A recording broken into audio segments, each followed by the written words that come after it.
Yes, good morning, good afternoon, good evening, everyone, wherever you are. I'm Mr. So, and I'm here. I want us to read this book. Whether you are from 2, from 3, from 4. I have the book by the name of Silent Song and Other Stories. So, I want us to read together. Then later, we will analyze it. So, I would like to start with the first story, which is a man of awesome power. A man of awesome power. So within the next 20 minutes, we'll be done with it. So let me start. At a certain time, Taib al-Mahdi believed that his mission in this world had come to an end. Deeply relaxed, with only minor aches and pains, he would mutter to himself in contentment. All praises to God, Lord of the worlds. He had generous health insurance and a more than adequate pension. He lived in an apartment that he owned in Nasr City, which he had won as a reward for many years of service abroad. His 4 daughters had each been married. There was nothing left for him to do but to spend his evenings with his wife, watching television, reading the newspapers, and listening to the radio channel devoted to the Quran. Was it so strange then that he thought he had discharged his duties in life in a commendable way? Yet he had no idea that the future had hidden from he had no idea what the future had hidden from him. For one night, a man of a radiant appearance, bathed in light and wrapped in a snow white robe, came to him in a dream. In a kind tone, the apparition told him, "From this moment onwards, and for as long as God wills, you shall have the power to tell something be, and it will be. Do with it what you please." When he woke from his sleep, Taib pondered with the meaning of his dream, but no sooner had he forgotten it, the way one typically does with the dreams, than peculiarly it recurred exactly in its entirely on the following night and for many nights on end, until he felt there was some secret message hidden within it. Wisely, though, he kept it to himself, telling no one about it, not even his companion in life, his wife, Hania. At the same time, he felt infused with physical energy, filled with confidence, inspiration, and joy. And why not? He was a good man. His sins were forgivable ones. Pious and observant, he was a lover of virtue who lived his life, despite his modest status, as though he bore on his shoulders the worries of the world and of people everywhere. But from the dream's intense, ceaseless pursuit of him, he decided to try out his supposed new power discreetly. One evening, as he was watching a discussion on the first channel of television, his wife Ania, busy in the kitchen, mentally demanded that it switches to the second channel instead. Without any warning and without him rising from his seat, Channel 1 disappeared, replaced by a foreign film on Channel 2. Trembling in violent confusion, he was seized by conflicting emotions of fear and elation. He kept commanding the television to change channels and ordering the room's chairs to rise in the air, then returning them to their original places until he was sure of the miracle that had befallen him. He accepted that he accepted that its significance was beyond his comprehension. Yet he saw that his purpose in the world was not yet fulfilled. Indeed, it had not even begun. He recalled his benevolent dreams for his country and the planet, which had flared and faded in just a few seconds.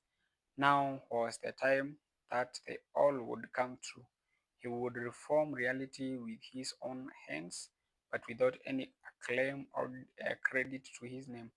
Yet he reckoned that he must heed the inner voice that had accompanied him through his long life, which occupied his mind when awake or asleep.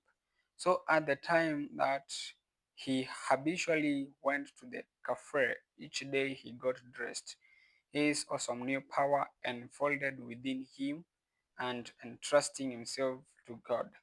He left the house in his usual way. As he hailed a taxi to take him to the heart of the city, the driver waved hands at him, hostily refusal, speeding on his way without paying him further mind. Even though this was hardly the first time such a thing had occurred, Taib's irritation now was greater than in the past. He considered for a moment that he could make the driver suffer an accident on the road. Whoever is granted a power like mine must use it only for good. As, as he said this to himself, his anger nonetheless got the better of him. He stared at the taxi's rear wheels, and both of them exploded suddenly like a bomb. The driver pulled over and, drumming his palm together in frustration, glanced back and forth at the two shattered tires. Both at one time, he exclaimed. Tide felt that he had taught the man a needed lesson, but had it been mistaken for mere coincidence? He walked by the man, casting him a meaningful look and asking, "Can I be of any help?" But these unknowing people glared at him, resentful and enraged. When Taib reached the bus shelter, he stood beneath it. As the bus pulled up, jammed with humanity, he watched an argument erupt inside between a woman and a man behind her. He could not hear what was going on between them, but he studied uh, the dimensions of the conflict carefully. Then the man suddenly slapped the woman's face with shocking impulsiveness. Tahib was so startled by the incident that he focused all his anger at the offending man's stomach. Stricken by severe cramps, the brute unexpectedly doubled over, moaning and screaming in pain. The bus did not move until he had been carried outside for an ambulance to fetch him. Meanwhile, more than one voice cried out, he deserves it. That is what he gets for these bad manners and cheekiness." Tayyib al-Mahdi observed all this with satisfaction, certain that he had done his duty in the best manner possible. Continuing on his way to the cafe, he performed a memorable service. Spotting a gaping pothole, he filled it. Finding an electrical box hanging dangerously open, he locked it. Tripping on a pile of rubbish, he removed it.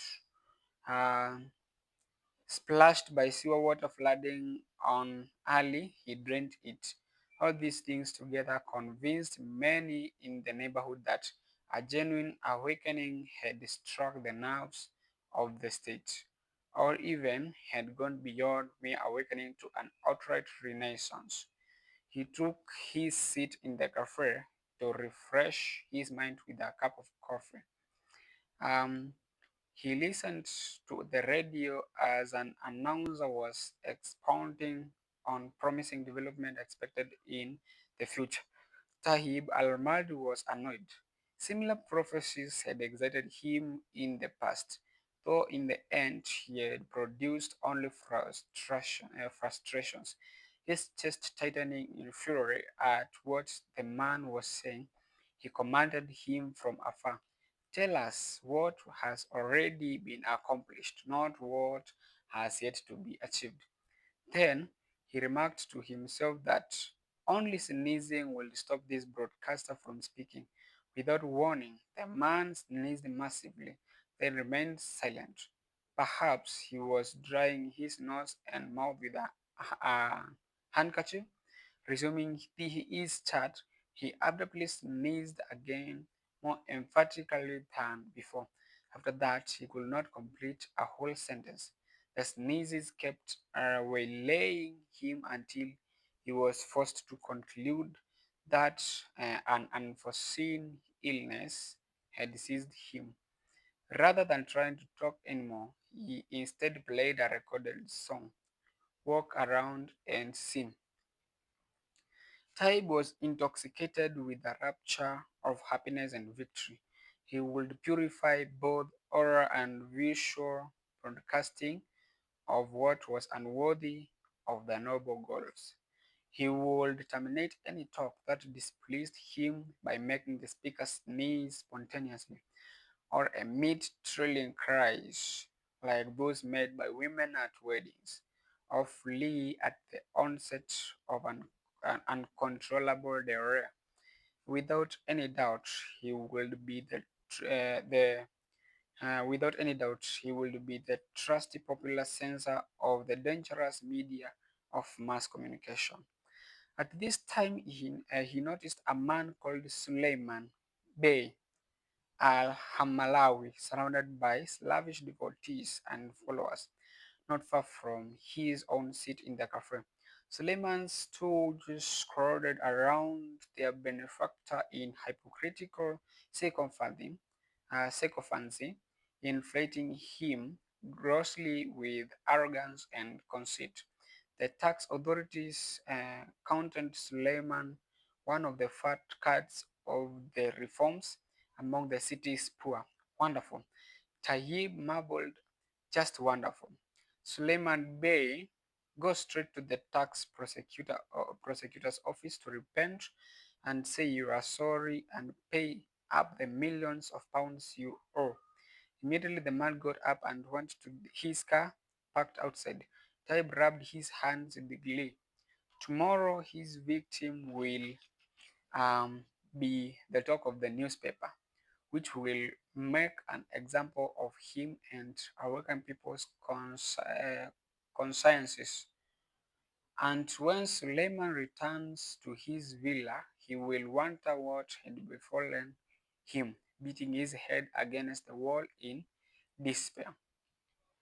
He kept applying his stupendous ability the rest of the day and in the days that followed, in all sorts of different places, wherever it seemed suitable. He passed by a maternity hospital, a consumers cooperative, an electrical appliances factory, and so on. A curse and an affliction for some, a mercy for many others. Wherever he went, astonishment and confusion trailed in his wake. Both those he had chastised and those he had blessed would wonder, how could people change without warning from one extreme to another? What is happening to the world? How can so many problems be set right without any step taken to sort them out? Meanwhile, Taib came to see that he could not make the best use of his power without proper planning and awareness of need. He obtained guides to the departments of government, factories, and private companies and took them uh, to the tea garden at the zoo to draw up a comprehensive program for his intervention. The layers of official bureaucracy, the centers of production and services, the people assembly, the prisons and what was said about them, the commercial markets, the press, the political parties, the school, the universities. Each phase must be mapped out slowly and deliberately. Every clamor must be quieted, every deviation must be deterred, and once he is done correcting his country, he will turn with zeal to deal with the world. The mission that shall emerge from it will be manifold and heavy. Yet the power that he possessed was the wonder of the age. Something caught his eye at the tea garden's entrance. He saw a beautiful woman approaching to take a seat at the table right next to him. Gorgeous and enticing, she was a perfect replication and his lost youthful dreams. Swept by a surge of delight, Taib found his passions aroused in a way that he had not known since he first married Hania, destroying the indifference he had dreaded since he entered old age. The surprise attraction amazed him. Truly, it was far from ordinary and hardly appropriate for one preoccupied with such a mountainous burden as his. She barely noticed him as her large round eyes wandered over the zoo's garden, zoo's green lake, and the ducks floating lazily on it. Does she have any idea that in a split second, he could set her head um, over heels at will? He's hesitated. He hesitated a moment before sending her a hidden message. Instantly, she drew him an answering look and seemed as though she were about to speak. His desire, now ecstasy, he gave way to it in spite of himself. Would it do any harm to one who wished to repair the world if he also sought to heal himself? And in one shared smile, he utterly forgot both his faith and his life.